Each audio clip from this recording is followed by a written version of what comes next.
Welcome into Seattle Seahawks today. I am Tom, and I have some breaking news powered by Magic Spoon Cereal. You guys get $5 off the best tasting, healthy cereal on the market when you head over to magicspoon.com/Seahawks. But of course, you're here for the news in Seattle. Tre Flowers, the former starting cornerback, his time done, it appears, in Seattle as the team leaked, and I'll explain why I emphasize the leaked part here in a little bit, that he will no longer be a member of the team, and he is being cut by the Seahawks, ending his time as a former starter in the organization. A rather notable development in Seattle as that cornerback room continues to go through some major renovations. Here's what Ian Rappaport mentioned earlier today, breaking the news. The Seahawks are releasing former starting cornerback Tre Flowers, source said, a move that he recently requested.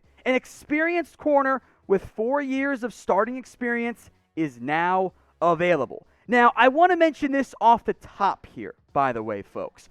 This was not made official yet. So what the Seahawks are doing is doing what the Patriots did with Stephon Gilmore, doing what the Cowboys did with Jalen Smith. You leak the news that somebody is going to be cut in order to maybe find a trade partner for a player who had already been benched by one of the worst cornerback rooms and teams in the NFL. So technically, there is still the chance, the hope of a trade for Tre Flowers, much like the Ahkello Witherspoon one, who has not fared and barely played at all with the Pittsburgh Steelers. So Flowers is going to be cut, barring a sudden surprise last-second trade. Given his contract over $2 million on a total base salary this year, which I do believe Seattle will save at least a little bit of money in with this particular move, I don't anticipate a Tre Flowers trade, but that door is at least somewhat open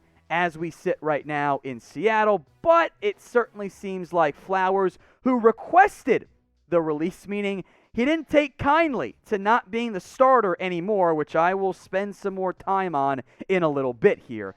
But he wanted out, Seattle granting that at least movement with a release or the outside long shot of a trade. So what is your one-word reaction to this release by Tre Flowers? Get your votes in for me in the comments section. This is actually going to be the pinned comment on today's video. So get that ad break here on YouTube, scroll on down, and let me know. All right, my one-word reaction, finally. You guys who have watched the show for a long time know that I've never really been a big fan of Tre Flowers. There were some flashes early on at the beginning of his career, but they never really materialized beyond that in anything more than not being a very good starting corner. We had talked about up this season, the offseason, like, hey, Tre Flowers, not guaranteed a roster spot. Maybe he ends up getting cut. Seattle did completely renovate their cornerback room. They went into the preseason, folks, with 10 different corners, including the practice squad. There are 3 guys who are the same outside of the nickel guys, the outside corners. The practice squad guy, Gavin Heslop, DJ Reed, and Trey Brown, who they drafted. They traded for Sidney Jones, who frankly hasn't been much of an upgrade at corner, but at least he's cheap. Maybe he'll get better as the year goes on. They traded for John Reed. He's on the roster still, not playing. Blesson Austin, same deal there. Ugo Amadi, Marquise Blair, handling the nickel position. They've been fine at that point. One name that I want to mention here, by the way. This does free up a roster spot.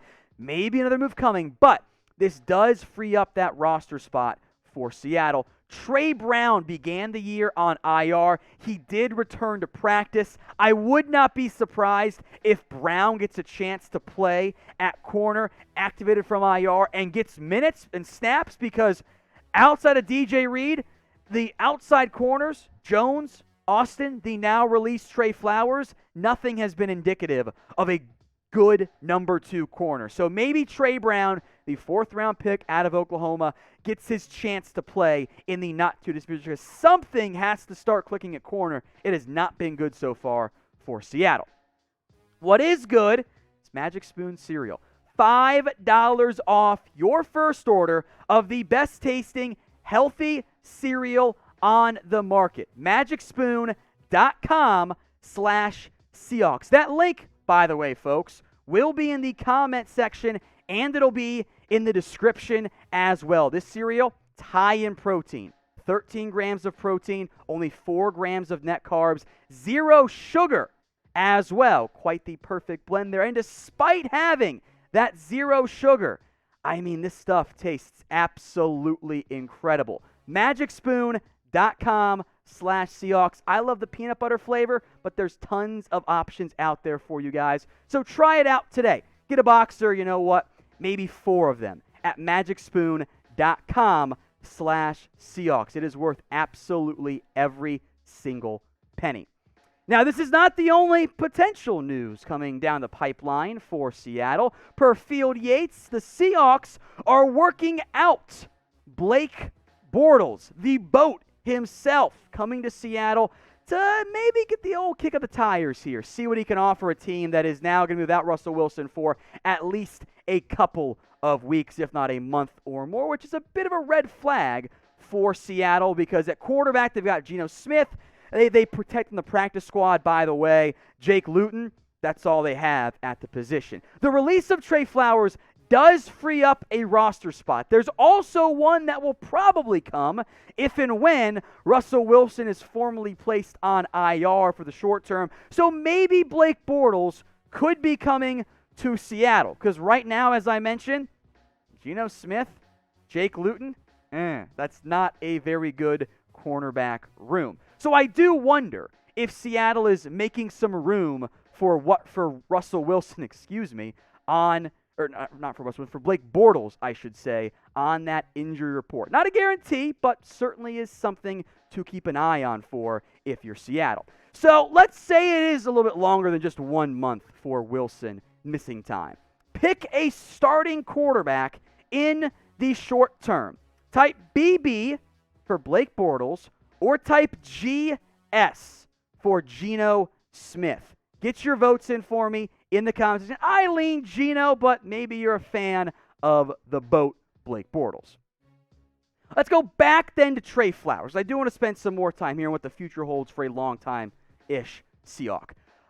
In terms of the potential trade, if you can get lucky, can somebody come in and give you a conditional late-round pick swap? I'm open to it. I certainly would do it if I'm Seattle. They're hoping for it. There are some teams who do need cornerback help. Maybe the Bears look for some more depth. The Kansas City Chiefs have all kinds of defensive issues. The Colts are injured. So, too, are the San Francisco 49ers. I think Flowers would be a trade fit there, but would you trade in division? If it's nobody, I think maybe the Seahawks would do that. So I want you guys to make your predictions for me. Where will Tre Flowers end up? Will he end up on a practice squad somewhere? We go to a different team, sign via trade, whatever it is. Make your predictions for me in the comment section. Where do you believe Tre Flowers will end up after his impending release by the Seattle Seahawks? Now, if Seattle does find a trade partner, which I find very unlikely at this point, we will break it down for you guys here on our Seahawks. Look at that, 2 videos for you guys today. How lucky are you guys? If you haven't already, and you want more free videos right here on Seattle Seahawks Today, then simply hit that big red button and subscribe. We are free with videos coming out just about every single day. All right, some more now on Tre Flowers, and a big reason why I thought this release was overdue. Simply put, he wasn't good. Tre Flowers was not a good cornerback. His completion percentage this year in only 3 games, 76.5%, a very high figure. 190 yards he'd allowed. That's a pretty bad pace. 0 pass breakups. Hey, only 1 touchdown, but I mean, it's not like he was shutting down corners. He was clearly not. 16 tackles, by the way, even with some special teams help coming in there. You don't want your outside number 2 corner having a bunch of tackles. Guess what that means? It means he's not very good. So grade the release. I guess my biggest concern, frankly, is that it didn't come sooner in the end. So grade that release for me. A, B, C, D, or F. Get your votes in right now in the comment section. I'm going to give it like a C or a B because the issue is you didn't do it sooner. you didn't properly address, or at least successfully address your cornerback room like you probably should have. All right, and I want to emphasize again, it wasn't just this year for Tre Flowers. It was 2020 as well. And only 12 games, 7 starts, completion percentage well over 77%. 585 yards when he was a part-time outside starting corner because DJ Reed was so good. 1 touchdown, 2 pass breakups. Flowers, folks, was not a good corner. But now the attention turns to, all right, what are you going to do short-term with this Seahawks room? Sidney Jones has underwhelmed me despite being the hometown kid. Bleston Austin, John Reed, Trey Brown, maybe one of those guys end up emerging. I think Brown comes off of IR in the very near future. Seattle's cornerbacks are a major problem. The outside corners are an issue right now. Tre Flowers wanted his release. He got it. He wasn't the solution. I don't know, though, if that solution is currently on the Seahawks roster.